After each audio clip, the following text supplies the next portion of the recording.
shit, a lot of people on the back. Not ready. Yeah, credit St. John's, I think, for us, just, our willingness, I think, to go into the game just knowing that, based on the numbers with St. John's, the 3-point shooting percentage for them and the amount of points they get from three, which are, somewhere in the 300s. Just that first half of shooting for them, making 8 threes, just gave them that cushion. Obviously for us, you play against this team with that defense and that rebounding, and with those type of wings and edge of four and the pressure they can put on the paint. If they shoot the ball like that from the perimeter, they're going to be a problem for anyone. So, credit them. They shot it great in the first half. Were able to get that cushion, and obviously we didn't play very well. Go start things right here.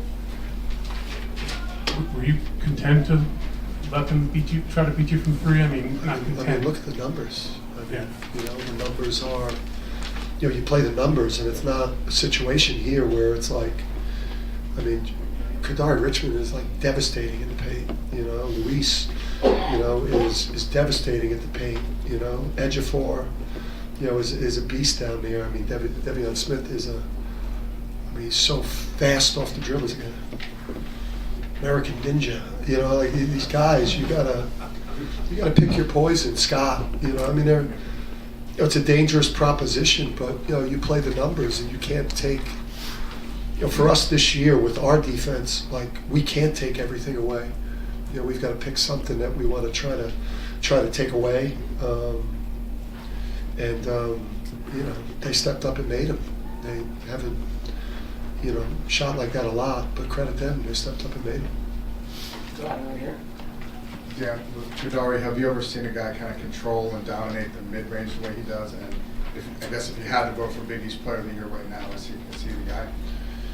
Yeah, they got two, and then they got basically it feels like 3 first-teamers and 2 guys that are, getting each other's way to get the award. Maybe like Tristan did last year, where their team is so good that maybe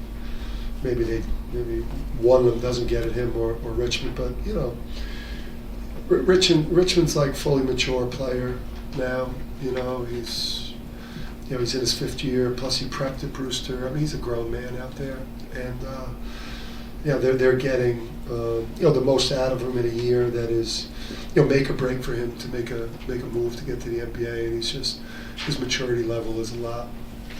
It's changed a lot. He's a much different type of man on the court. Go right here and then right here. Yeah. Dan, you've seen this team defensively twice now. How good is St. John's defense? Yeah, I just think the pressure is one thing. Obviously it's disconcerting to start your possession, just surviving to get the ball inbounds versus the pressure. But then I don't even think it's the full court pressure with them. I just think it's the positionless switching that they're able to do, on ball, off ball, the veer switching, and then what makes it obviously work is just having all these big wings that are grown men, physiques. These guys are physical. And then edge of four. Edge of four gets onto guards, and it's hard to take advantage of that because he's his movement and his ability to stay on the ball. They remind me of Houston with just what they do to you defensively and on the glass. Again, I'm stunned, that we were able to out-rebound them again. But I guess that's because they missed less at the offensive end. But we made up for out-rebounding them by turning the ball over 18 times. Roger. Dan, you play a pretty challenging non-conference schedule, and the Big East is the Big East. Have you faced a team that's harder to beat than this one? I think from a defensive standpoint, they're clearly better than. I mean, they're elite. They've got a championship level defense. I think they have championship level offensive rebounding, and obviously, how their season goes from here is going to, in large part, come down to being able to make enough shots from the perimeter. So,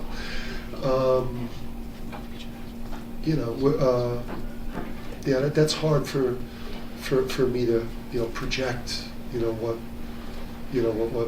they're going to be able to do. They've had a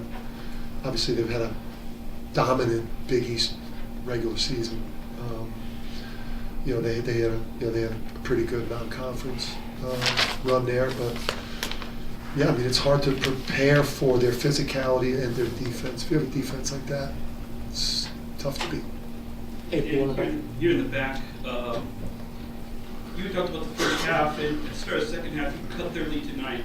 Do you think you would kind of stem the tide and we're getting ready to go on a run there? I mean, we had a shot. I mean, that's where it's kind of been like. Obviously, our quality is way off from where it's been, and for a variety of reasons. But there was an opportunity there. We ran a pitch with a back screen, and we had Karaban open underneath the basket to cut it to 7, and the pass was a little bit off, and he didn't gather it. We turned it over. That was a chance to cut it to 7. And to put some significant game pressure on them. Cutting it to 9, we put some game pressure on them, but being able to finish that play, cutting it to 7, who knows? But we got too many flaws. Joe, right here. And Alex obviously had a rough first half, but it seemed like his mentality changed in the second. I guess where did you see a mindset change, and how can you support him, I guess, going forward to get back into it? Yeah, I mean, he's going through it. I mean, it's this is what he came back to school for, to experience being the face of something and having to handle that type of responsibility and pressure, and it's part of his development. Obviously, first game, first half, he was struggling. A little bit, just kind of catching the ball around the basket where he had opportunities to catch and finish. But it was good to see him, the way he finished the game, and obviously going into these last four Big East games in the regular season. Hopefully we get him going. But just with the offensive game that Liam, Solo, AK were having through the first 30 minutes.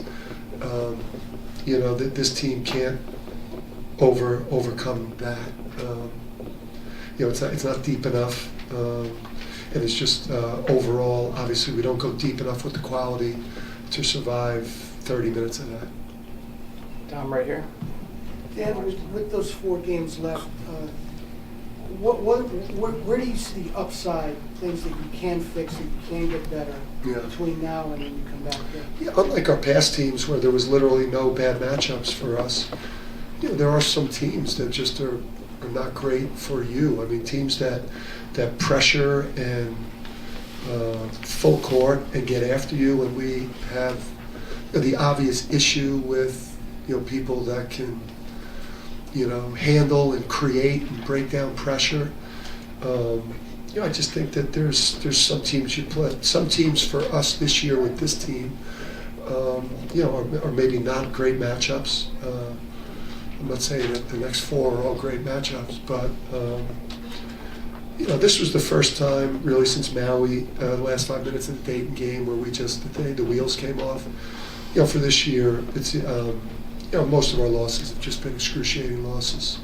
So this was the first time that a game had kind of gotten away from us, and a lot of that had to do with the way they shot the ball in the first half, and then just what that defense is like to deal with. It's not fun. Thanks, guys. Just wanted to wave at you.